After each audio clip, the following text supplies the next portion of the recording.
what gives me the right to speak on the meta or anything? Well, I hopefully I speak on it in terms of a player of the game. So that's the standpoint. I don't really try to step in and tell what the pros should do. I try to learn from what the pros are doing and expand it. But at the end of the day, it's just one guy's opinion.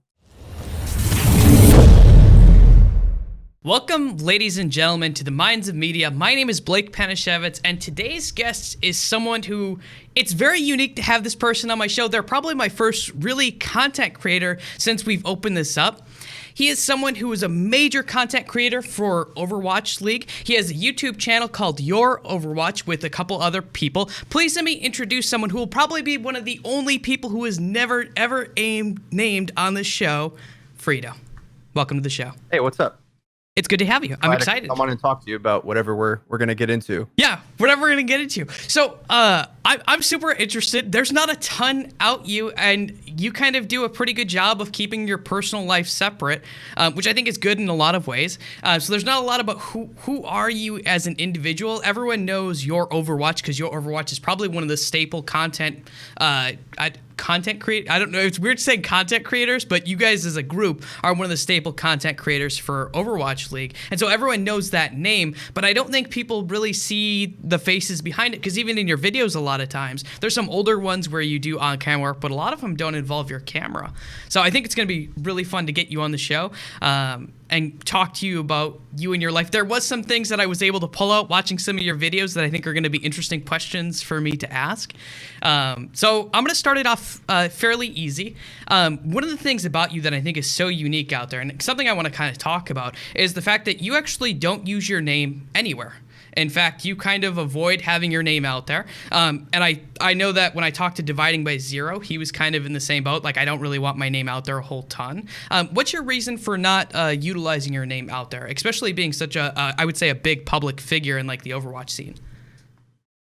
Well, I think you just said it. So becoming a big figure is a good reason to want to stay anonymous with things, but also it just doesn't really matter to the content. I think the way I would swing this conversation, this question to be more useful, I think, to things people care about is like the content we make is we make a deliberate attempt to let it speak for itself, I guess, is kind of the point. So I really like that, you know, your Overwatch has a brand and your Overwatch has a reputation, and the creators on it are more so almost like contributors or writers to it. It's a very different way to run a YouTube channel, and all that is very deliberate. And I mean, no matter what, I'm a very passionate guy, so character shows through in the videos, and you probably know, if a viewer were to watch a lot, would eventually understand like what drives me as a person, as a character. But it is more of a persona than a person. It's not like, oh, this is a vlog channel and, you know, this is my apartment and it's not me hanging out, right?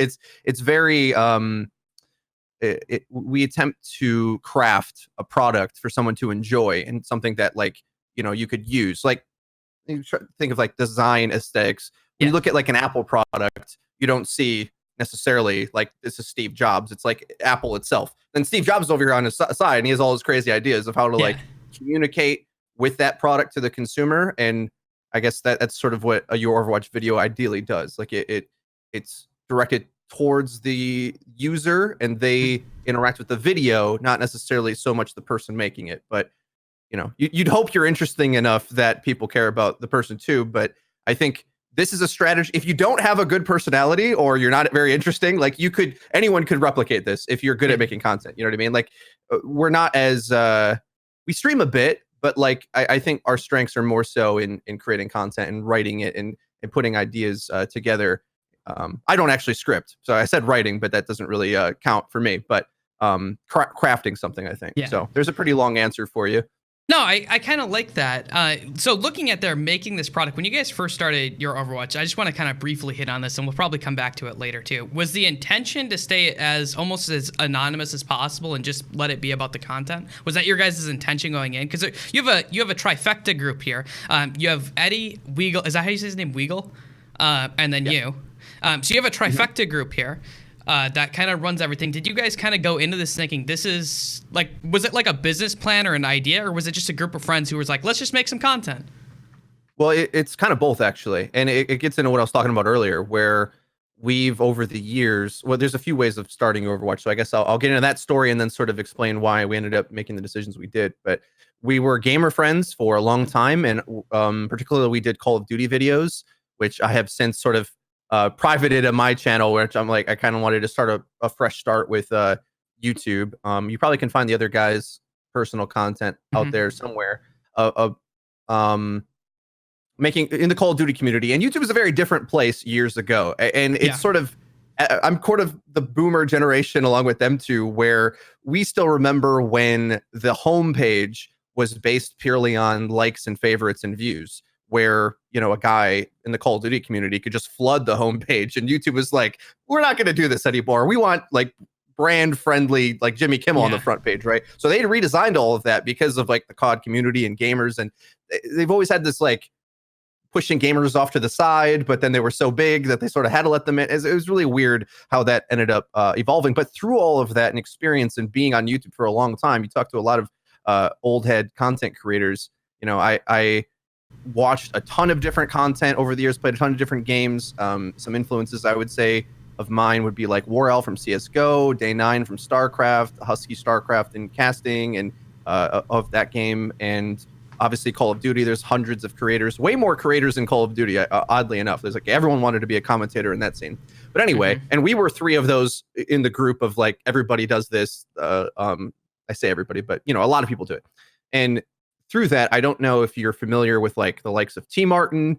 He's a very controversial figure, right? Like he's like a guy who maybe you would say he's sort of like the YourOverwatch of Call of Duty back in the day, where he covered a lot of the like, you know, updates and news and stuff like that, which we didn't set out to do news on our channel, but it sort of grew to do that as well. But in any case, we saw a guy like him get too full of his own ego and his own self-confidence and made some mistakes along the way, which he's since paid for somewhat, you know, with the CSGO betting skins scan. Hey, I found this website, like you know, whatever. We've seen a lot of careers rise and fall essentially based upon ego, essentially getting into it. And that's something that we distinctly, when we decided to create the channel together as a team, we distinctly wanted to, again, make a product and keep ourselves out of it somewhat. Like there's no way that you can't see who's making it, but you know what I mean? Like we're not telling you about our personal lives or whining about what's going on with us. Instead, we kind of stick to the game and stick to things that are relevant. And that takes some discipline, really, and restraint. And sometimes you know, if the game's driving you crazy, like a streamer, right? If the game's driving a streamer crazy, they're just might fly off the handle and start screaming or get emotional or whatever. You know, I see this with my friends or other streamers that I watch that like creating content.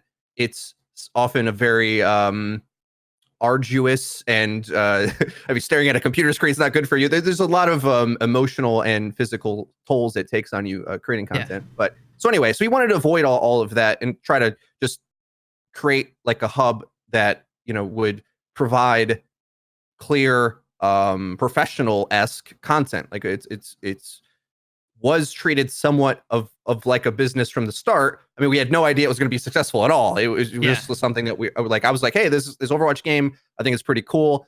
Part of the reason, like I'm the one who wanted to start it. I invented the name YourOverwatch. This was actually before they had Play Overwatch as the Twitter. Some people think like, oh, you're just trying to do that. No, it was like the idea of that is this channel will be the community's Overwatch, because like Overwatch is like that's sort of the play on words with that.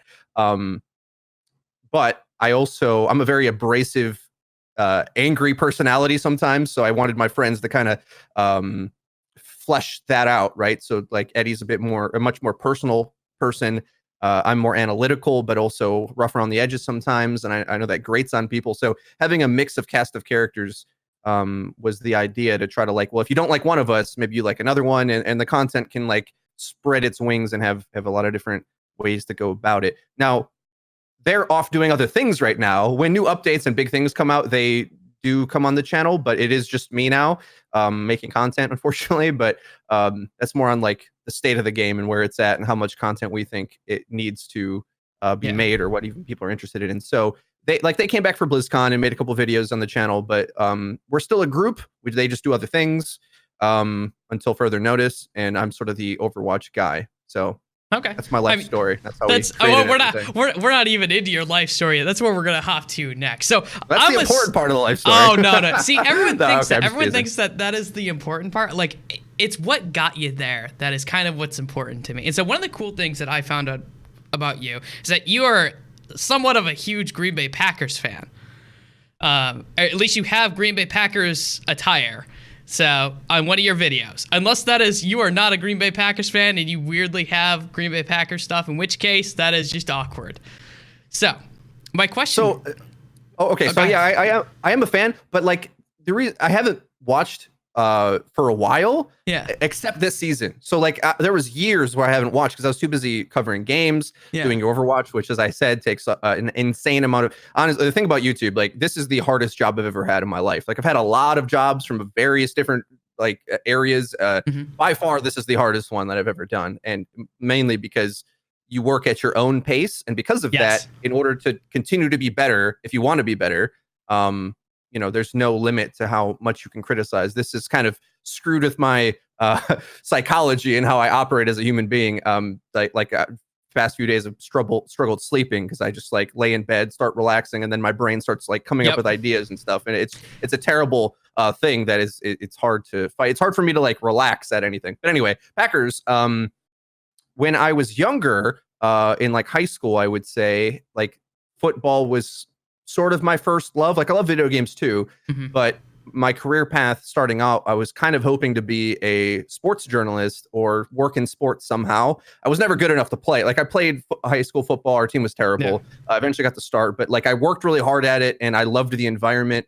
I love that sport. And I watched the Packers a lot for years. But then when I got into doing this full time, as well as just playing games, watching the Overwatch League, you know, things like that, I just didn't have time to watch. But because things have slowed down a little bit with the pace of how much we work, I have watched this season of the Packers, which we just got a new coach, and the team's like amazing. So it looks like I'm a fair weather fan, but I didn't know they were going to be good because they've been bad the past few years, and I just wanted to see like, you know, maybe this is the last couple seasons for Aaron Rodgers to play, and I want to see what a new coach does. A lot of my analytical thinking comes from football, basically, like how I break things down, and also sort of my aggressive speech pattern. It's very so I was going to ask you, not to cut you off, but you're going to go on this forever, and I want to ask you a question.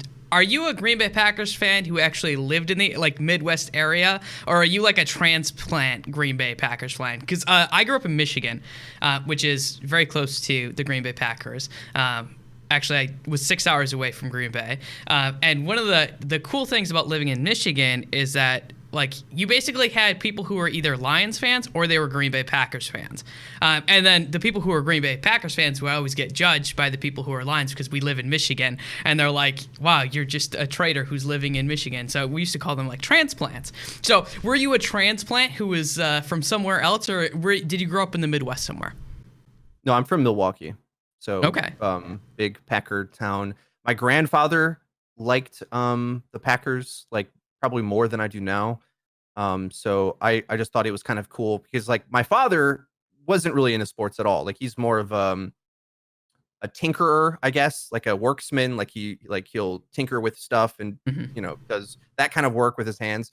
I suck at that stuff. I'm like completely opposite. So I'm into like sports and video games. He's into that. But anyway, so like I thought it was cool that like once I realized my grandfather would watch the games and stuff, watching grown men smash each other's faces in, I thought was pretty awesome. And and then you start to learn about like the Packers history, and they won the first Super Bowl, and there's it's very easy to get swept up in that, and that was sort of a pillar of my life for sure. So so hometown as well as family members introduced me to it. Okay, so that makes a lot of sense.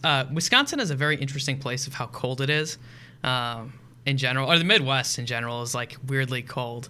Were you someone who likes the cold, or are you someone who is like, fuck this shit, I'm tired? I moved to Florida recently because I was like, fuck this shit, I'm done with it. But yeah, I can't really take too much heat. Luckily, we have an abundance of air conditioning no matter where you go. So even if I go to LA, like I'm inside and there's AC, but I don't mind it cooler, I guess. So it works out for me. I'm very warm all the time. So like essentially, so that's good if you have a significant other. My wife loves to cuddle up next to me because I generate so much heat. Uh, it's probably the only reason why we're together. But yeah, so I prefer it probably on the cooler side. I don't mind. Okay. Also, So I don't go outside. So if you never go outside, then you don't have to worry about the cold. So that's kind of true. I have missing fingers because I got into a snowblower accident when I was a kid, and so whenever it would snow, it would hurt. And that was like the biggest thing. Like I noticed is like when it snows or when it rains. Which if you live in Michigan, it snows and rains like 10 months out of the fucking year. So it was like this. I'm tired of just being in pain. But I also don't go outside, so that's why it doesn't matter that I live in Florida. It's a little bit too warm. Like if I go outside, I'm gonna sweat. But it's really muggy in Florida. I went there to go to Disney World once. Like you just get out of the airport and it's like, well, I'm in a swamp. Like what is this? Or a sauna. It reminds me of a sauna. Yeah. That is like the best way to kind of describe it. But I mean, we couldn't get perfect LA weather, which is always perfect when I lived there for a while. So you grew up in, you said Milwaukee. Can I ask you how old you are? Because I don't think anyone knows. And I don't know, it's really hard to tell how old you are if you're older than me or if you're younger than me. So I'm almost 30. I'll put that in perspective. Okay. So I think I look easily mid 30s, but I'm only 29. So okay. We're about the same age. The age of what's it? The experience of life bore heavily on me. I used to have hair, for example. I wasn't sure if that was a conscious choice or not. Like some people just like to rock the bald look. So I wasn't sure. I started going, so now I do that. I actually like my hairstyle now, being bald. It's very freeing, and it does like get you stopped at airport security because you look like one of those. You know, a biker gang. You look like you belong like a white terrorist, basically. I look like I'm in some prison gang, but with glasses. But yeah, because that literally did happen to me. Like the first time I was going through airport security, I got stopped, and I'm like, "Am I being discriminated against? I bet I am."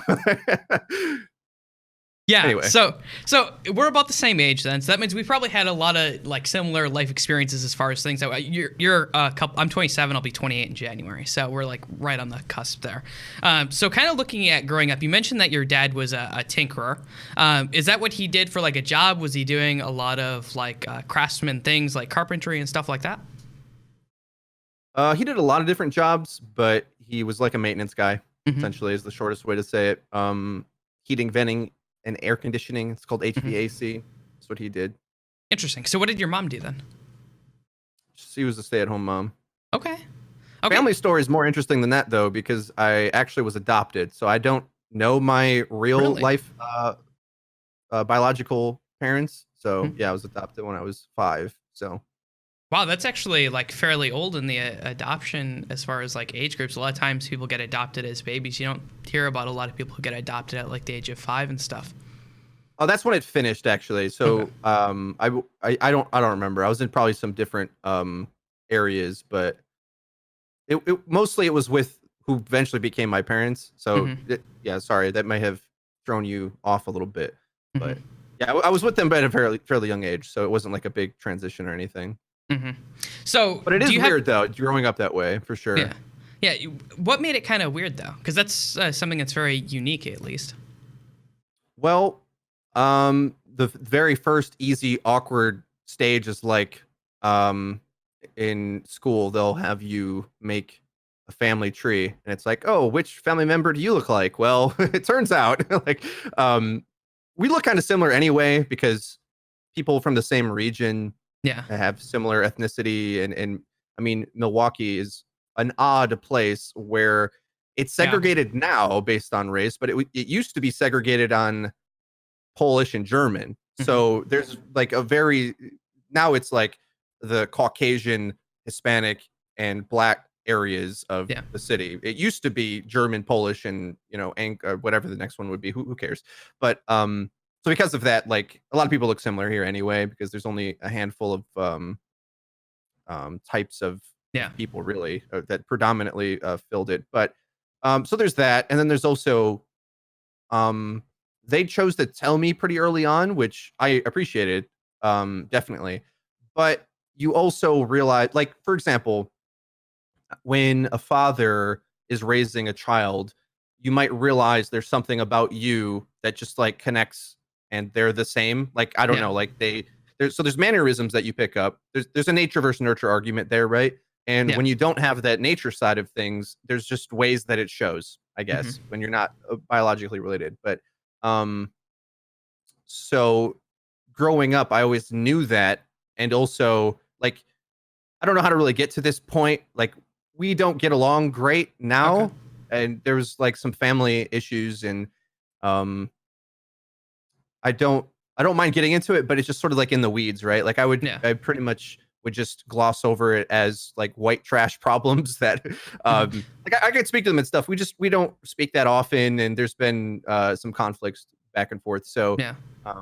with how some things were handled in the family household, and I kind of went off and did my own thing and try to improve myself, and I felt like they were handling things in a sort of stuck in their ways mentality, and now I'm off doing this, and I went to school and went off and started my life. So it's not like violently opposed or anything, but that could be a whole nother podcast, probably the Well, trials and tribulations of white trash family problems. But so when you mention like this white trash, do you mean just like lower income, or do you mean living in like trailer park? Like what is the definition of like stereotypical white trash for you? Because I've seen a lot of different things. Because I actually used to work in mental health too, and I used to work with a lot of different low income people, and a lot of times they would get labeled, but it looks very different depending on who you're asking. So what did it look like for you?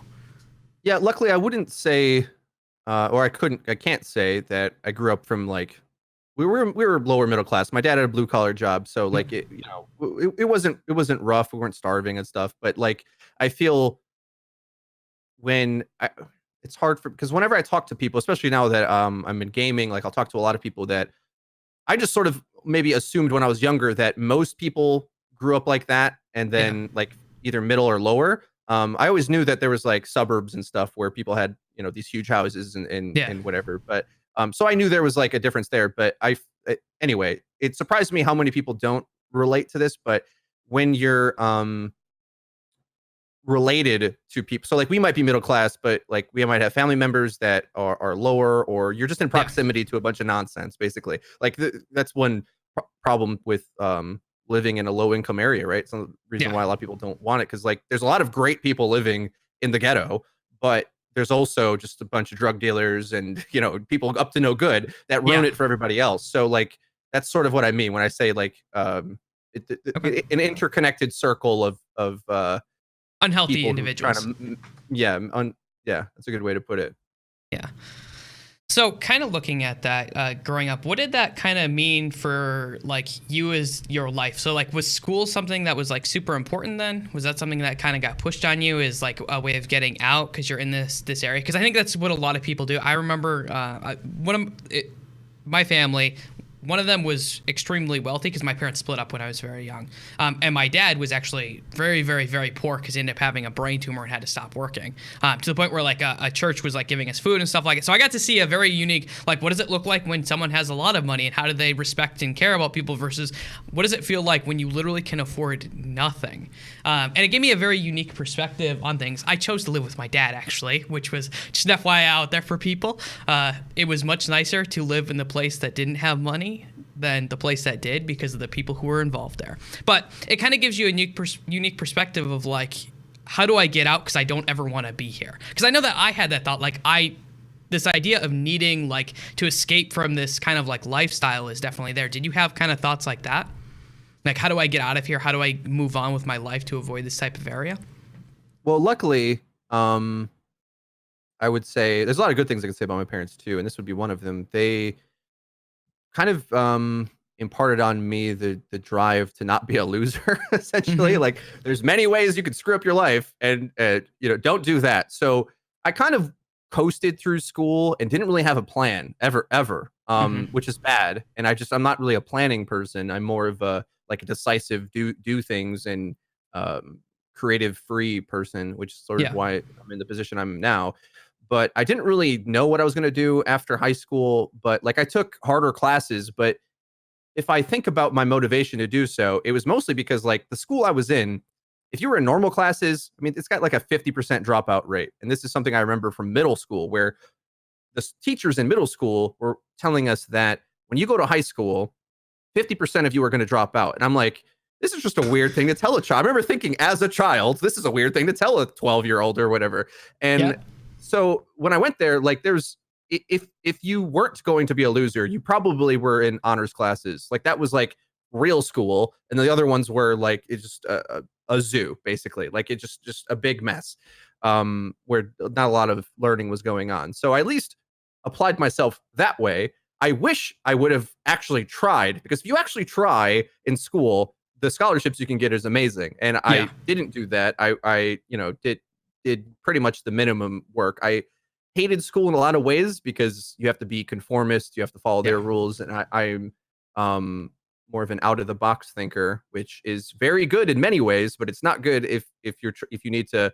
Here's a task, complete Yeah. it to the T. Don't ask questions, shut up, and just do the thing. Which is what most normal jobs in school asks of you to do. So anyway, I was kind of on that route, and then I was very lucky to have some high school teachers that I looked up to, that I thought were either interesting or Mhm. inspired me to be a better person. And one of them went to a university that I ended up going to, very expensive, sort of ruined the next 10 years of my life or so, while I had to pay off student debt because, as I said, didn't get along with mom and dad too well. So I went to this expensive university. It's Marquette in Milwaukee, Okay. and very expensive It tuition, is. just loaded up on student debt. Um, I don't know if I would have done it again, because it's like it brought me where I'm now. Like the education was great, but I think education needs to be looked at in a different way, and I could go on a different rant about that. Like a lot of I'm things you okay. could learn from an I'm expensive okay with this school. rant because I went to Michigan Tech, and Michigan Tech is the most expensive like public school, like one of the most expensive public schools in the nation. So I feel you on the massive amounts of student loan debt that I Yeah. have, and I'm just like, this is awful. I wish I wouldn't have been an idiot when I was 18. Maybe would have just went to community college for 2 years. Would have been kind of nice, and then Yeah. transferred. Like that in Mhm. itself is an ingenious thing that I wish I would have known. That would have literally saved me at least $25,000. So 25, huh? at, Ooh. at least Uh, I yeah, that sounds like a big number. No, I'm teasing. Mine ended up being way more than that. But yeah.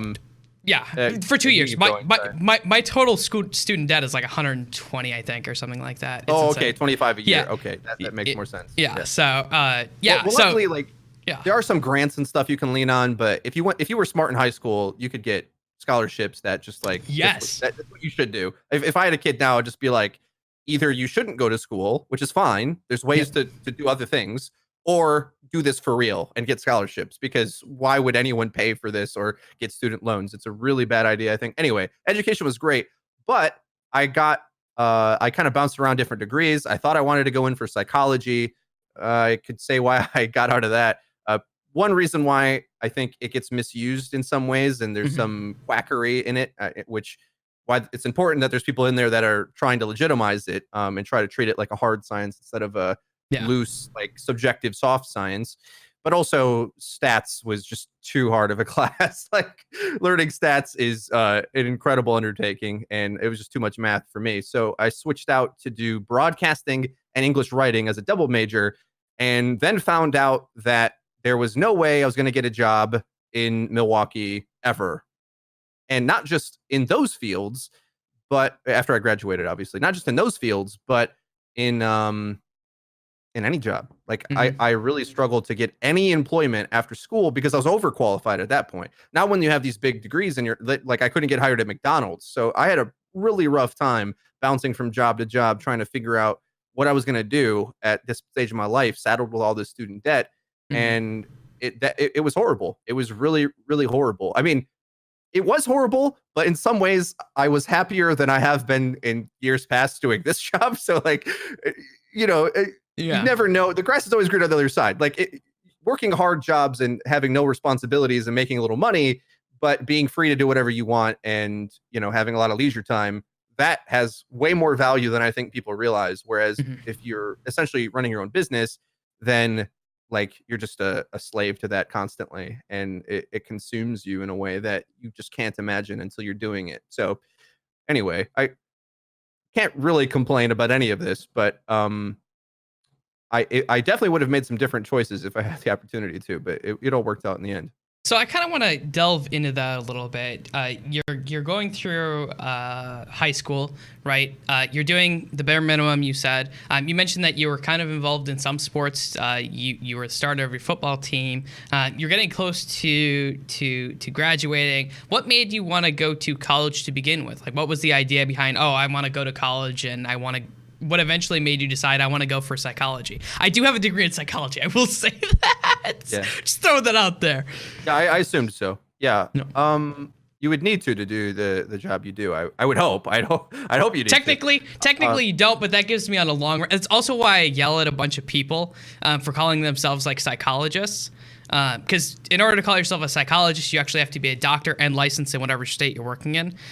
Technically, to do my job, you don't need a degree. I went with the degree route because I actually wanted to be a therapist for a while, and then I realized you can't actually do. I wouldn't be able to do therapy with anyone who I actually like to work with, because the way that the laws work for therapy, you can't do telehealth therapy, so like over like Skype or anything. So I couldn't actually work with any video gamers, and every single state has individual licensing that doesn't offer reciprocity. So if I got licensed in Michigan, if I wanted to work with a gamer in Wisconsin and do therapy, legally I can't. I can do coaching, I can do mental coaching, but I cannot do therapy with them. Same thing with California. It's why there's a huge issue in esports with like therapists and psychologists that I will not bore you to death with, but it's a huge issue that I complain about all the time.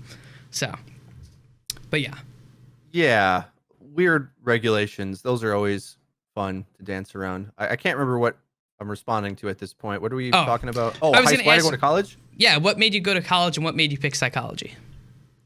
Well, um, based upon, I mean, psychology is a fascinating subject in any case. I mean, I had a pretty cool psych professor. Also, my biological mother was a paranoid schizophrenic, which I found out, early on. I kind of knew that, which always makes me worry that like I'm going to break out into some beautiful mind stuff. But luckily, none of that has cropped up so far. But she had her problems. Funny. Okay, so this is all I know about my biological mother. She was in a girl group rock band. You can imagine what that was like in the early '90s or like late '80s, early Yeah. '90s. So I don't know. I imagine something either between Heart and maybe Nirvana, like mixed together, maybe or something like that. So she was in a girl rocker band, but obviously did a lot of drugs and had a one night stand, which eventually became me.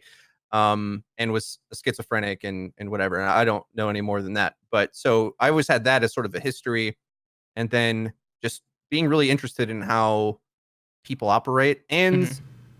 through school, I was sort of the guy who a lot of people felt comfortable speaking to about things. So it felt like a natural thing, like, doing therapy. It felt like to some degree I'd already done it with friends, at least, Yeah. the principle of it anyway, Yes. not like professionally. But so I thought that was something I wanted to talk to people and help them through problems and basically do that. And then I found out there's a bunch of other things saddled with psych. I nearly finished my psych degree, but at least the psych classes, obviously you have to do a bunch of other classes and stuff. I nearly finished it, but then I decided I didn't want to go to grad school, which you had to do. Um, anyway, why did I go to school originally? My girlfriend at the time, who eventually became my wife, was going to go there. They have a really good accounting program, and Mhm. she's more the planner of like, okay, this is what I want to do. We want to, Yeah. do that. She went for accounting, and now she works as an accountant to this day, which all worked out. But there's that, and then also I had an English teacher I thought that was like really cool, and just kind of inspired me in a lot of ways. He went to Marquette, so that was another reason why I thought I'd go. And not a lot of people get accepted as well. So like I didn't know if I was gonna get accepted or not. My grade point average in high school wasn't too bad, but again, like even the honors classes weren't that hard. Yeah. So having like a 3.75 or something or 3.6 or whatever it was isn't that impressive really. And then I can't remember. This is years and years ago, but is it ACT? I think we do here. The scores I got on that weren't impressive. I think I got like a 19 out of 21, and I think it goes Mhm. up to like 36. But my writing section, or do they call it communications or Yeah. whatever, that I scored in like the top, is it 97 percentile? Like, I don't know, like the top 3%. So like really, really high in that. But Yeah. everything else was like bad. So there's multiple stages of my life where like communication is the only thing you know how to do, Fredo. So maybe you probably should go into something that's like that. So that's why I've always sort of geared in that wheelhouse of Hmm. communication and creativity a bit as well. It isn't something I would ever advise anyone to do though, because doing real work that has like tangible value to someone always is easier to Yeah. find work in rather than, oh, I'm gonna express myself. It's like, oh yeah, everybody wants to do that. Like, Yes.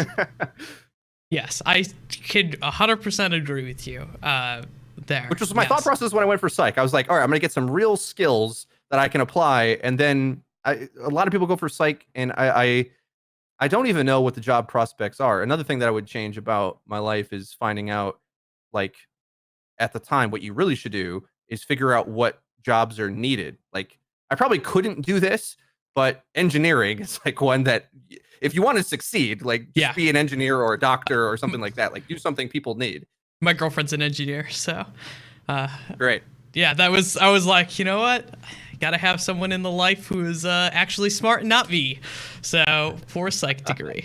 So, but yeah, so kind of looking at that, I do agree that psych is finding the applicable uses for psych is really hard, and most of the time you do have to go for higher education, which is what my plan was. I actually started my master's. I actually got halfway through with my master's before I stopped.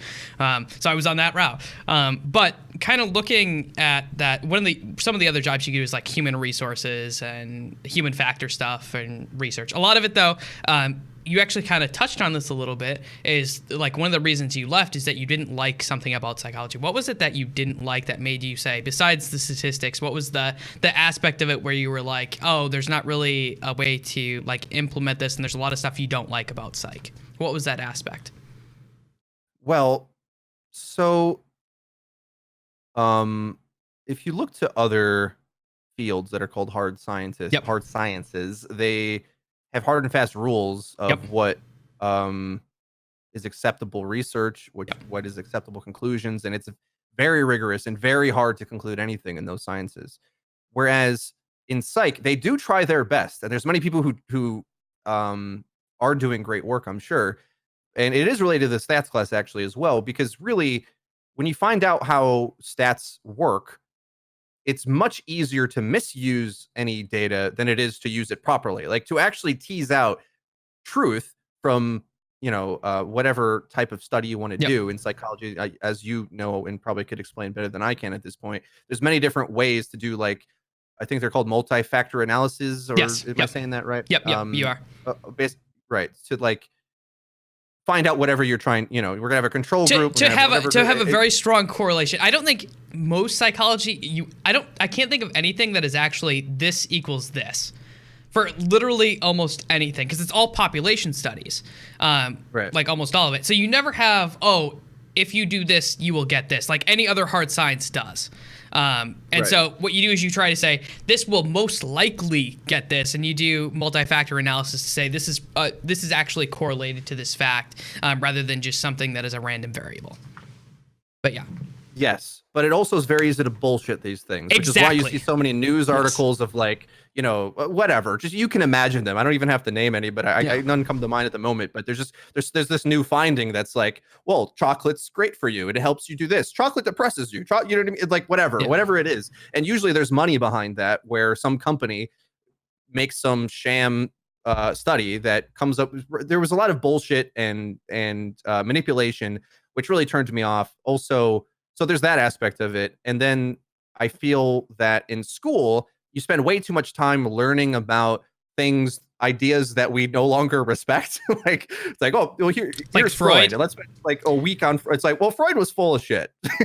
Like, oh, great, Oh. thanks. Why do I have to know all of this? Really? Like, so again, I don't like my time being wasted. I don't like BS.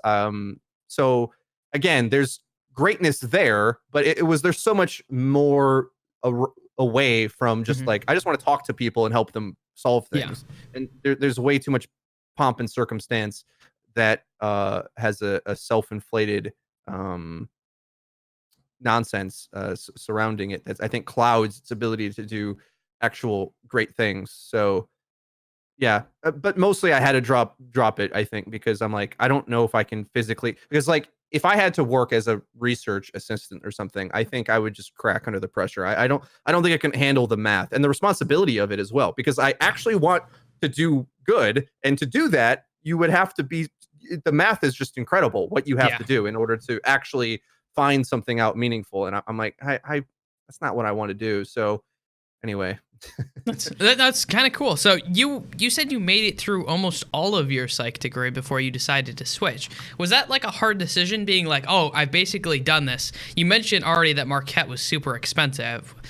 So that means you're switching, which means you're adding more time, which means in effect more dollars. What was that decision coming to, being like, I'm almost done with this, but I'm going to actually still switch? so you're straining the old man's memory here. This was years ago, so I have to over 10. Wait, That's okay. You can yeah. take your time too. That's okay. No, I'm so the way it panned out, I did graduate in 4 years. I had to take some summer classes for sure in Mhm. order to catch up. But luckily, a lot of the what's considered core Yeah. studies transferred over. Oh So a lot wow. of things transferred, oddly enough. And then, um, at least like for example, when you're in similar, okay, so there's like schools in a university, and each Yeah. school kind of has runs its own thing. And in each school, they probably have a list of other classes that you have to take. At Marquette, it's a Jesuit university. Mhm. And I'm not religious at all, by the way. I'm like very anti-religious, but open to other ideas and seeing other perspectives. So they make you take like religious study and philosophy as well, like the Greeks and everything in between, from then until now. So a lot of those classes transfer over anyway. And realistically, is another thing. In your first, in as an undergraduate of psychology, I don't know how it was for you, but like beyond stats, there wasn't really anything practical that maybe if I continued down, there was a couple things, but there wasn't many practical classes that would like relate to talk therapy or anything like that stuff you would get into in grad school, right? Where all the foundations of things you've learned. I had a So few, but I had a professor who very specifically wanted us to actually learn that stuff beforehand, because he thought most of the stuff that was taught in our like core curriculum was garbage. And so, and he was okay, the I ward agree. he was actually the warden of the prison in Wisconsin for a while that had Jeffrey Dahmer, and Jeffrey Dahmer actually died when he was the warden. He got murdered because he refused. Like, I know he was a great. He actually, believe it or not, he went to the Jesuit school, the same one you went to. He actually went to University of Marquette, and he actually had a double major. He had like something. He had like an engineering degree, and he had like a doctorate in like social work. The dude was a genius. So That's crazy, dude. I know. I mean, Dahmer's house, when I went to school there, it's only like a couple blocks away from that neighborhood. Like Yeah. so it's kind of freaky. You threw me for a loop there. No, I Sorry. forget. No, Forgot sorry. the plot. What was I speaking about? We were kind of going on about like switching degrees and Oh, how you switching got to degrees, that yeah. point. So luckily, I was able to buckle down and transfer over. But Hmm. I think the sticking points for me was I didn't want to go to grad school in order to like complete this journey, Yeah. because I was already going to be in so much debt. Like I don't know if I wanted to double down on the debt. My camera's froze on a weird face. Okay, it's back. Oh, you're good I for didn't me. really want to double down on the crazy amounts of debt I was already going to take. That made me really nervous to finish it. And also I thought maybe I just wasn't smart enough to handle stats. Like I'm like Hmm. this isn't my strength, communication is. So, go into that. So So that's kind of a long what was short the of it. communication like when you finished it? Because you mentioned you couldn't find a job in Milwaukee. Like you couldn't find a job there. What did you do? What did you do with your degree? Did you just say, "Oh, well, I'm not using this now"? Like you graduate, you don't have any job opportunities. Did you move? Did you think about moving? Well, I worked a bunch of different jobs. I was a driver in when I attended school, which normally is a job they only did for students, but then they opened it up for um, others as well. Hmm. So after graduating, then I worked that, and it had a pretty good wage. It's like you drive a van around the campus and help Hmm. like drunk kids get home safely and stuff like that. Like it's just a way for the campus to remain safe That and makes sense. also provide rides for people. So I did that for years. I tried to be a salesman of paper supplies for like a month, and that was like a soul crushing experience because it involved like it was business to business, and it just another BS job where you had to like go up to a business owner and try to sell them your paper clips and pens and staplers and pencils and stuff. Like, you need business supplies. Like, some people could do it, but I feel that it required manipulation, basically. Like, you have to like be friendly with a stranger and Yeah. trick them into buy, and I just couldn't do it. I physically could not do it. And I needed the money, and it was just a terrible job in many ways, because you had to pay for your own gas, and if you didn't sell on commission, you would make less than minimum wage. So like, I was losing money doing this job. It was just terrible, and I had to quit that. Um, I was in great shape in high school and got in bad shape over the years of with stress and eating and college and not working out, and et cetera, et cetera. So I was in health. Started the keto diet like a month ago, and I've lost 20 pounds. Great. Try the keto Congrats. diet if I'm you on want. it. It's I've amazing. been on it for But almost a year. Actually, when I finished the Glad yeah. season, I went on keto, and I'm down from like 250 and I'm down to 177. Congrats. It's amazing, dude. I'm like in month 2, so I lost 20 pounds so far, like instantly. So next step. Anyway, but at that time, I was heavier and out of shape. So, but I'm like in my head, I'm used to being able to do physical activity. So I worked for FedEx for like a month and sucked at that as well. Not only could I like basically boxes come down a lane and you got to like Tetris these Yeah. big boxes into their spaces and just fit it. And I just couldn't keep up. I was just winded, and it was in the cold as well because the trucks are like outside. And I have asthma sometimes, and it doesn't do so well in the cold if I'm being active. And so like I was just dying. I couldn't work that job either. And so anyway, I just like bounced from job to job, and I I don't think I was ever unemployed because I was always able to go to another job or work multiple or something like that. But so yeah, eventually I ended up in property management because I moved into an apartment that needed a caretaker um, as well. We were looking at an apartment that we couldn't afford, and the place needed a caretaker to like just clean up and Yeah. stuff, essentially. And so I was like, yeah, I mean that's great. It's a great opportunity. And then from that, when the owner of that building, who also owned a couple other buildings, the manager he had was moving on to another job as well. I moved up into that role, so I was a property manager for a couple years. It was okay, still not really my thing. But during that time, I also was building up YouTube, and then eventually, maybe like a year into your Overwatch or more, a little bit, hmm I switched over to doing YouTube full time. So, and Nice. it's been that way ever since. So one thing I want to ask you about is you have it sounds like an amazing support in your life, and that is your wife. And you actually met your wife before in high school, it sounds like, right? Yes. How did you manage to find the one right off the bat? That's what I want to know. How did you find the one? I'm pretty sure mine's the one that I have now, because we've been together 5 years now. But how did you like? If you had to see people out there and be like, "Oh, you guys are getting into relationships," what would you recommend them to look for? Like, what is it that you think that you found that made it work for you and has made it so successful? Because you've been together longer than I would say most people in the country have been together, considering the divorce rate is something like 60% or something like that now. Yeah. Well, that number's a little skewed. Again, stats. I always try to look for the BS, but so if you it's much lower if you don't count people who've been divorced multiple times. That's the trick, because it's 60% among all marriages, but there's some crazy mofos that are getting married and divorced every other day. So like that I drives up the stat. it might be 50% at second marriage. If you get married, you're more likely to get divorced the second time. It like okay, so if you divorce the first time, your second marriage has like a 70% chance of divorcing, and your third marriage is something like 80%. It's actually insane. My dad has been divorced 2 times so far, so. We're gonna see if he gets married a third time if this statistic holds up. But yes, it is.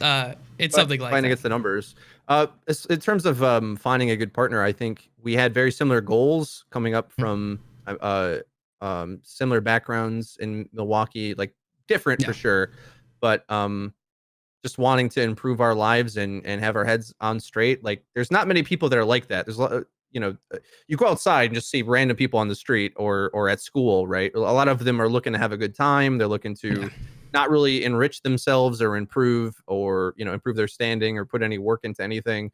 So It's rare to find someone who is, you know, gonna put in the work to be dedicated to improve, you know, a household essentially, and be wife material. So that's what I got in my lady. It's definitely not perfect though. I think I I definitely would not advise anyone to stay with one person that long, but because we did, we sort of have there's I wish I could remember the sort of maybe it's probably a psychologist as well that I found on YouTube at some point watching some clips, but Hmm. she's like a marriage counselor.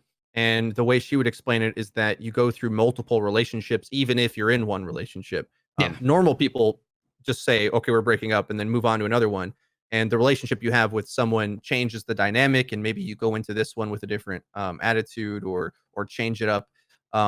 We've had to do that, of course, to mature and grow and learn how to develop each other and as a team and as Yeah. individuals. And it's very difficult, especially when everybody's got their own baggage and their own weaknesses and their own misgivings. It's definitely not been a fully smooth sailing. But you know, we've learned to improve, and I think that's the number one thing to keep I it think going. that's like So super important to realize that like you've been together so long and it hasn't been perfect, but the thing that's always held out is you're always willing to work on it, right? And I feel like a lot of people miss that. Is that guess what? Relationships aren't perfect. It's through working on them and improving that they get to a point where it lasts a long time. And I think most people aren't actually willing to do that with actually a lot of things in life. Like things in life just kind of get hard or rough. And so what they do is they're just like, screw it, I'm done. It's easier to step away and do something else than to keep kind of plowing through. And sometimes you have to step away because what you're doing is stupid. But sometimes you need to figure out the new approach for whatever it is you're doing in life and kind of make it work. So I'm really happy about that. And I'm happy that your relationship is so long-standing and successful. It makes me feel good inside and give me hope for the world. Because I was really, really against marriage for a long time. It's changing now. Now that me and my girlfriend have been together for quite a while. But because my parents had divorced so many times, I was like, fuck this shit, I'm done. I'm never going to do this. That is changing now. yeah, So, unfortunately, the start of the marriage is not romantic at all. We were in school and we couldn't afford to stay in the dorms anymore. But because her relatives had moved, so she technically wasn't in state. The Jesuit university doesn't allow you to live outside of the dorms, which mhm. sucks because they're expensive. And I mean, again, we're like goal driven. We want this education. We want to better our lives. So I just asked her to marry me because like I'm always gonna like, you know, she'd have to leave school to, Yeah. you know, and so that's why we got married. It was sort of a shotgun wedding in a way, I get from the school Yeah. pressuring us into it, but um we're still standing today, so it's That's worked out. good. So, looking at going through all these careers and getting into YouTube, what was it like when you first got into YouTube? Because you mentioned you were doing Call of Duty stuff first before Overwatch, right? That's the first thing I did, like, long term. I did dabble in StarCraft commentary first. That's the Hmm. very first thing I did, but I didn't know what the heck I was doing. I did a horrible job. Like, I couldn't even get the video aspect ratio right, and I didn't understand anything, and I didn't know how to speak. I didn't know anything. So there was a channel, somewhere that has that content on it. I think I've also had another channel before that, now that I think about it, where I put, like, quirky skits that weren't good either on it. Hmm. And so I dabbled on it a bit. When I got into doing Call of Duty, there was so many people that did Call of Duty commentaries, and I was so passionate in the scene that I sort of was like, well, I can come in here and give my 2 cents and do a better job at least than like one of the worst guys that gets some views doing it. Yeah. And you know, I developed a small little community, which is the personal channel that you have researched, doing that. So I did that, and that's that. I like how you say small, but now I'm just letting. I don't know if you've looked at it. Like, it has like 25K subs. That is more than most people in like a lot of scenes. I mean, it's not as good as your Overwatch, but it's still it's not unimpressive. So Yeah, I think most people who did Call of Duty YouTube got some views. You know what I mean? yeah, Like it's hard for me to describe it, especially if you haven't been from that generation. yeah, But the scene was so big, there was a hunger for people to come Yeah. out anyway. I mean, anyway, so I could get into a long conversation about how things were back then. I think it's kind of boring, so I won't. But um, anyway, yeah, I think if you the beautiful thing about YouTube, if there is desire for the thing that you create, especially now, like it wasn't even this case back then, but now the algorithm really finds your Yeah. audience. So and which is a beautiful thing and something that I miss when I go to other services like Netflix and I'm trying to scroll through stuff and I'm like, man, I I think don't really did like you any just of this. comment on And that too? I think you did. I think on your Twitter, did you comment, or maybe it was yeah, someone I else did. who. It's pretty annoying, but like the algorithm on YouTube suggests you things similar to the things you like and Mhm. works really well. Netflix is just, I love stand up, I love documentaries, but there's just so much trash of both of that on Netflix and it's so hard to wade through. Mhm. Whereas on YouTube, you can't be that bad and exist really. Like you can't the algorithm just dismisses you as soon as the audience is like, yeah, next. So Yeah. it's one good thing about it. There's a lot of negatives, obviously, but Mhm. that's one good thing. Yes. The algorithm is a very interesting beast to kind of get into. And I definitely want to talk about that a little bit because of my own wanting to know your opinions on it, considering you have done something successful and I'm slightly selfish, but also because maybe other people want to know too. But before we get into that, what was the point that made you want to start up your Overwatch, and what was the thought process behind bringing other people with you? And then a third question on top of that, which we can break these down a little bit later too. When you first started it, was there a business plan going into it? Yeah, I think I did say some of this Yeah, earlier, some of it. so some of this will be a bit of a repeat, but so as I said, we've all this experience of all of us doing Yeah, YouTube casually, and we just wanted to see what we could accomplish if we tried combined. to have combine our efforts, but also be disciplined and treat it like a product that we're creating for other So people, not for when you ourselves. say that, what does that mean to other people? Because when people hear that, when you say be disciplined and treat it like a product, what are some of the ideas you went into it with, saying we're going to do this, this, and this? Create things people want, not Hmm. things we necessarily want to make. Because a lot of people's approach to YouTube, especially gaming, is like, well, this is me or what I'm interested in or my take or whatever. And not to say I don't add parts of that into my content, but what I want is less important than what the audience wants, Hmm. for example. So like just like a big thing that Overwatch did um through the history of the game, this aspect of it has died now, but the cosmetic content was something that fans just want to see. They want to see the new stuff as it comes out.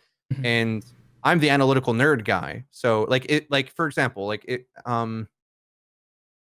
I hope he wouldn't mind me saying it this way, but like I've run channels previously that were much closer to like what SVB does, which SVB is a friend of mine. I love his content, Hmm. but when you're that analytical and it's not as enjoyable of a entertainment product or it's not as digestible, then it's just Yes. going to relate to less people, right? And that's fine. Again, I've made channels that are similar to that vein, and I enjoyed making that content. But what your Overwatch aimed to do is to try to make the best product that the community wants, which is somewhat not up to us, right? So we kind Yeah. of have to let them influence that. And that was like, and the thing is we've changed the type of content we've made over the years pretty significantly based on responding to the state of the community, the pace of it being made, etc. So Hmm. um, those were our goals going into it, and the reason why we wanted three people is because different perspectives, different personalities, in case one was like, we're all jerks to each other, like the three of us, and you probably even can tell just the way I'm talking, like very straightforward and Yeah. um blunt and rude senses of humor, but we wanted to try to take our personalities out of that and instead put a product that would relate to anybody and be helpful, hopefully. Like when the game first came out, there was a lot of like guide videos out, for example, but they were guide videos in terms of the almost that you would get in a bad strategy guide where Tracer's blink does this. Well, I Yeah. don't care about that. Like as a player, I want to know, how does this interact with the game? right? And I invented the idea of the advanced guide, which eventually that term, then everybody made advanced guides, put advanced Yeah. guides on everything. But like that was kind of our thing, that we made, that was like, well, here's a gameplay commentary that talks about those elements, but in a way that should hopefully teach you the interactions and the complexities of the game, rather than just simply what does these things do, and you know, build out from there. I mentioned in the mix of there, like, cosmetic videos. That's not something that I would do for myself. Like, I don't find that necessarily valuable to me, but it's not up to what I want. It's up to what the audience of the game cares about. So in some ways, we gear it towards them. And Mhm. some people have different perspective on this. You say, well, you should only do what makes you happy, but I think that has a rather selfish mindset, and it's fine. Again, it's sort of like working those old jobs that I had and how happy it was being Yeah. not having to answer to anybody. But if you want to make the content that the community cares about, you have to let them sort of decide for you in some ways what your goals are. And I mean, I say that, and then I still make stuff that I think, no, like I want the community to know this, and I don't care what they think. I still make That's tons of content like that. That's just who I am. Like I'm an that's irreverent person. that's how But I relate to that, because that's exactly what this show was. Like 100%. Like this show is content that Blake wanted to see out there, and I'm going to shove it down. And like if not many people watch it, I don't care because I enjoy doing it. I'm actually working on other content that I'm hoping people will find way more enjoyable, that will be actually tailored towards like all of that kind of stuff, in order to hopefully bring eyes to content like this, because I think that this content is important for me in like a moral way, especially with like which sounds weird, but like getting what are people like who are actually involved in the scene, rather than a like high pedestal PR thing that you always see with people, especially like players and coaches and stuff like that. You only ever see the positives. You never see like, well, what stuff actually happened to them. So I will fully admit that this show is exactly what you're talking about. Those people who do things that are not exactly tailored for them. This is what this is. So, and I think that that's highly respectable, though, being able to go out there and say like, okay, I'm going to make content that they want to watch. I don't think that's wrong at all. And when you mentioned doing something that you want to do, I think you should do something that is sustainable. I think that's maybe a more important thing. And that's when people say you should do something you want to do, what they really mean is you should do something that's actually sustainable. So yeah, luckily I love the game, right? yeah, Like that helps. And I love shooter games and strategy and so many of those things. So it's not like, it's purely cynical or anything. I mean, yeah, for example, Eddie and Liam can't stand the game anymore, and that's why they're barely on the channel, because they don't want to cover the game. They don't want to play it. They just don't want to. And luckily that, I'm still hanging around fighting the good fight, being patient with it. That I can put up with that. But so there is constraints to this to some degree, but it essentially the message that I would have to creators then is just to remember that there's different ways you can go about it. You can yeah, have a personal centered content, which is like usually streamers, you would say, are very it's about them as a character, or you can have our approach, which is more about creating a product. And there's a lot of channels that succeed doing this, right? Which yeah. they have a very professional presentation. We are a mix, really, because we're not that clean in terms of like how everything's structured. It's loose. Like I said earlier, I don't script. Yeah. I try to find a thing I can rant and riff on, and then clean it up afterwards.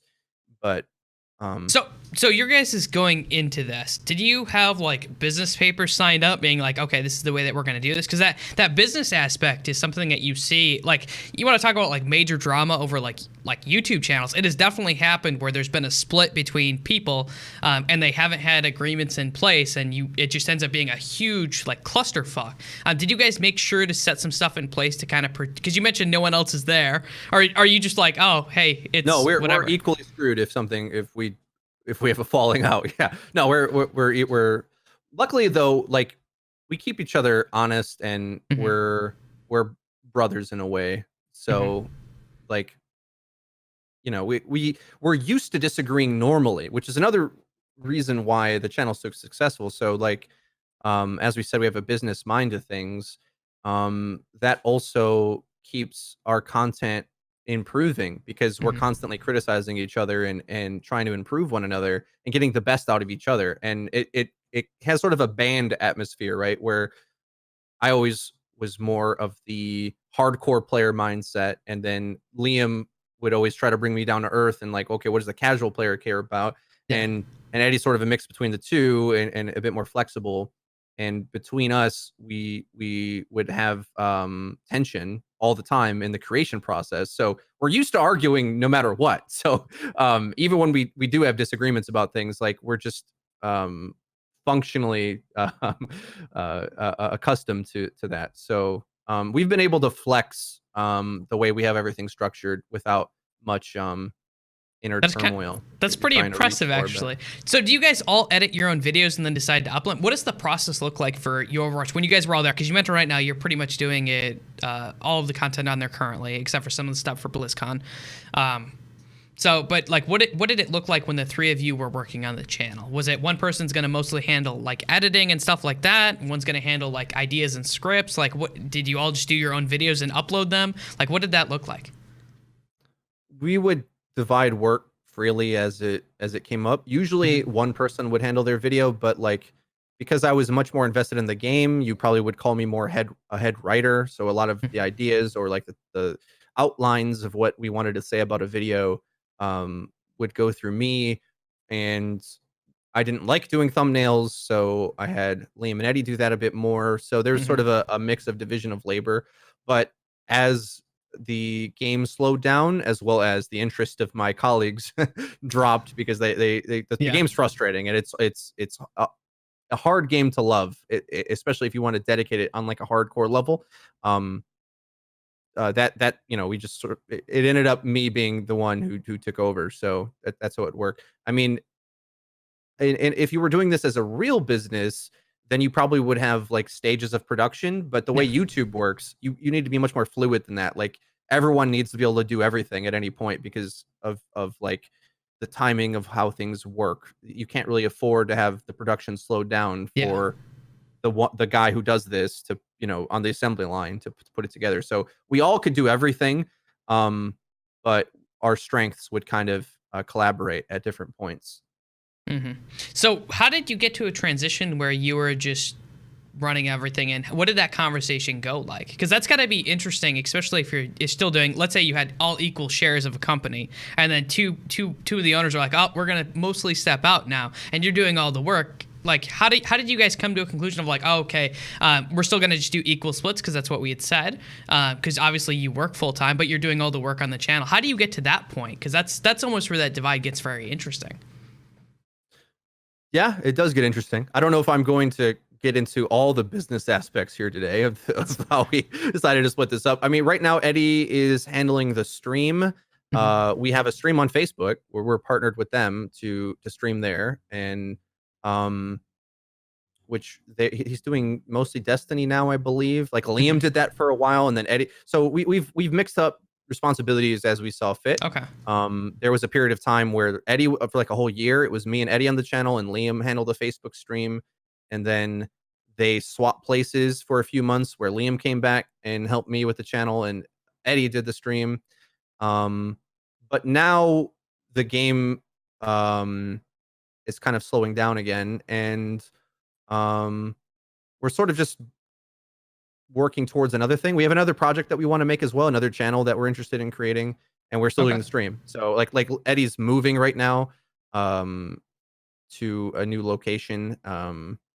And during that time Liam's doing the stream. So they're sort of handing off things over there, That makes and sense then. I'm handling your Overwatch. But we're gonna have a full team channel again soon. So I was going to ask you, you mentioned Overwatch is slowing down, and there's been lots of issues with Overwatch. I would say that BlizzCon's Overwatch 2 announcement was very lackluster in comparison to anything that like Riot announced, but I was originally a League of Legends fanboy, so that could be why I think that. But kind of looking at the slowdown of Overwatch, is that something that like terrifies you as a concept? Like your livelihood has been on this, or are you just looking to like in the future? You know that you're probably going to have to switch to some sort of game in the future. Are you planning for that? Like, what's your thought process about Overwatch slowing down? Well, we're definitely planning on swapping to other games and expanding, as I said. So there's that channel, but new games are always coming, and new opportunities around the corner, either to create new channels on or to adapt to the channel that we have, your Overwatch. Like if it got truly dead and we had to switch over to Project A, maybe we would try that. I don't know. I'm not too worried about it because I think there's enough to worry about day by day anyway, just in life and create. Yeah. Like I'm worried about creating the next video that isn't shit. So like I just want to keep making good stuff, and hopefully people respond to it well. And luckily that has put us in a position where as long as Overwatch is still around, our channel will still get some views because we've already scaled down, right? So like even if there's not much more scaling down we would feel Hmm. we need to do, you know, like we used to upload daily for a long time at a, and you kind of asked this earlier why we wanted 3 people. Like the quality level I wanted to put out into the channel was something I knew I couldn't do alone. Not Yeah. just the personality mixes, but because I wanted to be able to do guides and then also like current stuff. I wanted to do everything. And normally individuals are just struggle to be able to do that by themselves. It's just not possible. Like which is another reason why I can't upload every day now because I want to spend time to actually contemplate thoughts or get enough clips for a certain video that makes it actually good rather than just sort of rushing out the first thing that comes to mind. But um, so anyway, luckily they're going to keep adding stuff to the game. So I don't think the game's going anywhere health wise. But in terms of like existing or being able to make any content. Like it's not like the servers are turning off, Yeah. right? So I'm not too worried. Also, the being able to do this full time is a gift from the luck of the universe. Basically, I don't feel that I'm um, owed it. You know, I had many years of living very differently than I now. So I'm sort of just taking it day by day, right? Like I don't think there's any point to worry necessarily, other Yeah. than to the point where like it gets maybe motivated to try another thing. So and that's what we'll do. We're gonna make another channel that's gonna we think it's gonna be gaming related and it'll be a team channel but about all games. Hmm. Um and try to do that. And then maybe I work towards other things. Currently right now, my new thing is I've been training up an editor to help me with your Overwatch so that I have a bit more time to try to do other things. So there's always fires in the or coals in the fire, however that goes, Yeah. kind of burning to try to work towards the next thing. And if it doesn't work out, like that's just the way life goes. Like it better pick up a broom, I guess, is my next project. You know, at a regular job or something. So I don't know. Interesting. Okay. So I wanted to ask you a little bit about the algorithm and what are your thoughts on the algorithm and how people should approach the algorithm? Because I think the algorithm for YouTube is very important. There is a way to figure out like to utilize the algorithm for your content, and you should probably do that. Otherwise, you end up with content that just is not going to be sane, kind of like you were talking about earlier, that you need to be able to utilize. What is your approach looking at the algorithm and figuring it out and what you need to make around it? Well, luckily, I would say when you have built a your Overwatch, then the algorithm isn't like in my view constantly because Overwatch as a scene is so small Yeah. that like we there's not really like let me explain this a different way. When the game first came out, there was way more content creators. Like I would say 3 times more, maybe. Like our Yeah. buddy Force Gaming, who's an awesome guy. We got to see him at BlizzCon. I love meeting up with him. But like he made Overwatch videos at the time. There was a guy named Lone Hawk who made videos talking about the game, and we were able to meet him online as well. But and many more that have since stopped. And back then, when the game was like surging, then the algorithm mattered. Then like there was a lot of space for you to jump in and ride the wave of interest in order to kind of catch on. Yeah. Now the game is like in a stasis or management point where which is another reason why we've slowed down creating content, where there just isn't a drive to see content constantly. Hmm. So I felt it was important not to shove content in people's face that they're not interested in, and to instead um, take it at the pace of what the community cares about. So to that degree, I can't jam content into the algorithm that people don't want. That's what I think. That's the number one tip that I have for anybody who's trying to figure this out. Where the algorithm, a lot of people blame the algorithm for things, Yeah. but really it's a representation of human beings making decisions. Okay, it's very important that the thing that goes on that page. I spoke about Steve Jobs earlier, and I'm not even an Apple fan, but I don't know why he's coming up in conversation so much today. But like the UX or which one is it? User There's interface, user UI. interface. What's the other one? Where's the like the human experience? There's one I can't remember what it's called. It's like Uh, UX, but there's another. Anyway, not important. yeah. The experience of that of someone working with the algorithm is like Google or YouTube learns about what that account is interested in, and just based on your choices alone and the pathways you go down, it gets you into almost infinite sub communities. And because of that, if you can get into that track of what people care about, um, then you can be in the conversation of the algorithm. Now that's Hmm. step one, but more importantly, step two is that the people who click your videos enjoy them enough to keep watching. This is the beautiful thing about the algorithm, where watch time matters, which means you people think like, well, it's all clickbait. Years and years ago, maybe, where there was like reply girls that had low cut Yeah. tops on, and it's like, here's a viral video, I'm hot, click me, like that. That literally was what YouTube was. That the Zoomers these days, kids these days, they don't actually know what clickbait is. They just toss that term out all the time. But click what I'll tell you what clickbait isn't. It isn't where you present something interesting and someone gets interested and watches most, if not all, the video. Like that's just YouTube, okay? Like that's marketing 101. Yeah. And that, if you can do that, if you get someone to be interested, to click and stay, which I think is why quality is important, is that. And we strive to make a very high quality product, in that our attention to detail is kind of higher than what you see in most places, in our community or in many communities, even Hmm. like other games. Like I was just playing Hearthstone before I joined, right? Like Hearthstone's a very streamer-esque game, where the content on YouTube that you find is like stream clips mostly. Yeah.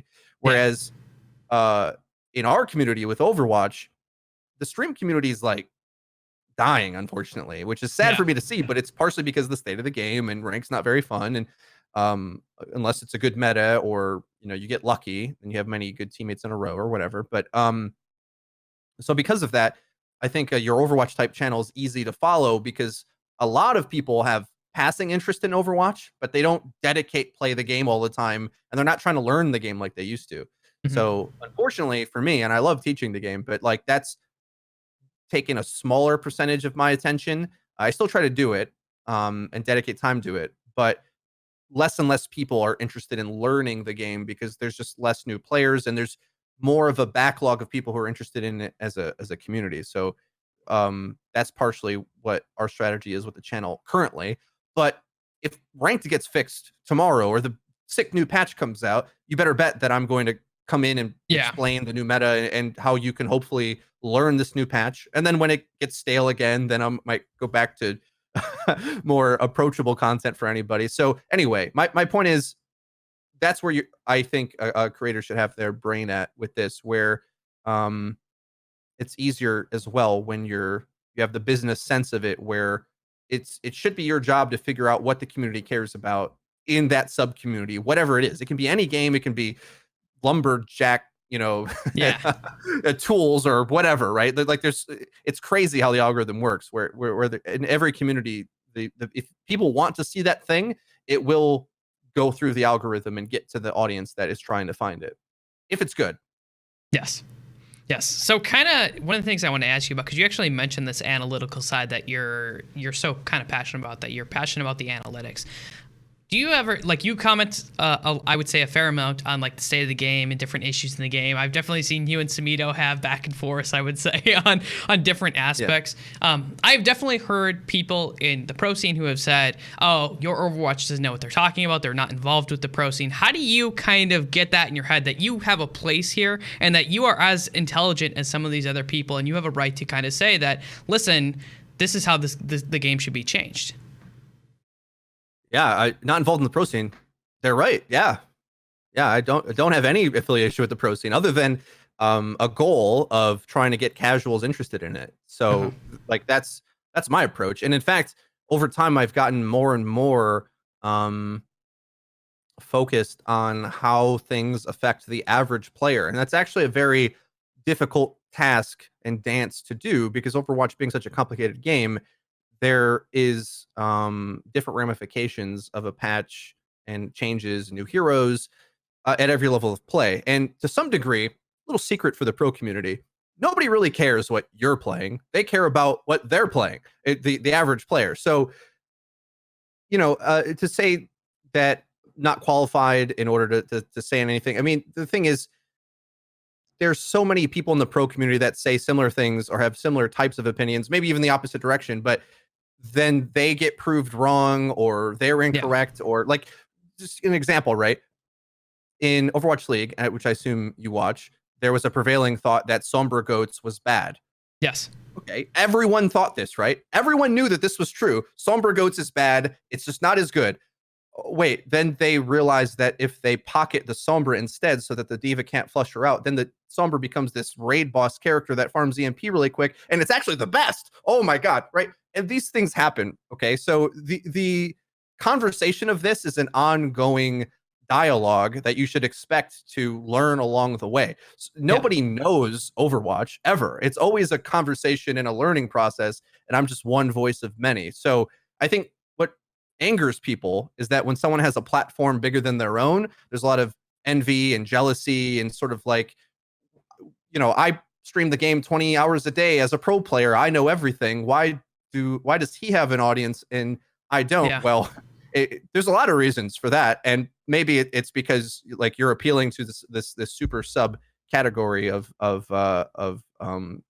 viewer, and because of that, well, you can be in your little sub community, your sub community of people on Reddit who upvote each other on the same opinions with groupthink, but I'm instead trying to have an interesting dialogue with the type of people that usually watch content but don't comment on it. That's the interesting thing with YouTube as well, where a lot of people, they get wrapped up in like the Twitterverse or Reddit or whatever, not realizing that the actual audience of the game doesn't know anything about any of that. Like that's like 0.00001% of even on a comment, even with comments on our own channel. I mean, it's like less than 0.01% of people who watch leave a comment. So it's just to really think that, like,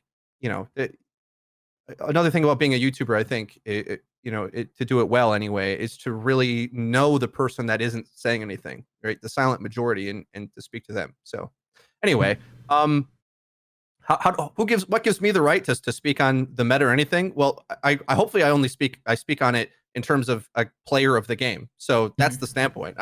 I don't really try to step in and tell what the pros should do. I try to learn from what the pros are doing and expand it. But at the end of the day, it's just one guy's opinion. So I like that. Yeah. So believe it or not, I only have one more question for you. It's arguably the hardest or easiest. I really like the answers. I'm sorry for throwing you on the seat. I just have to. Like, I have to ask because I've heard it and I was like, I don't know if I agree with that. I think anyone should be able to talk about their opinions. If they're wrong, you can prove them wrong. If they're not, then kind of whatever. My last question for you, arguably the hardest question of the night, depending on who you are. You've had the experience being on the show. It gets kind of personal and fun. I hope you enjoyed your time. If you didn't, I'm sorry. You've already been on here, so guess what? Fucking too late. I hope you enjoyed the time. That being said, if you could see anyone be on the show, the only criteria is they have to speak English and they have to be involved in either YouTube, streaming, esports in some capacity. Who would you like to see on the show? 100%, I would say Jane. I think I really miss him as a content creator in the scene. It sucks that we get so many well, it's kind of cool that we get some of the pro players come back to streaming, but like, as much as I like people succeeding and getting on and getting in the Overwatch League, I feel like we really lost the greatest content creator we had in Jane. And anytime I get to see more content from him, makes me happy. I look up to that guy a lot. Okay, I think that's a good one. So thank you so much for being on the show. If you want to give any shout outs, you're more than welcome to. Throw them out now. If not, then I'll cut us out of here. You can follow us on Twitter at YourOverwatchYT or YourOverwatch on YouTube. Check us out there. Awesome. Thank you so much for being on the show, Freedo. I appreciate having you on here. For everyone out there, my name is Blake Panashevitz. This has been the Minds of Media, and I hope you all have a wonderful day.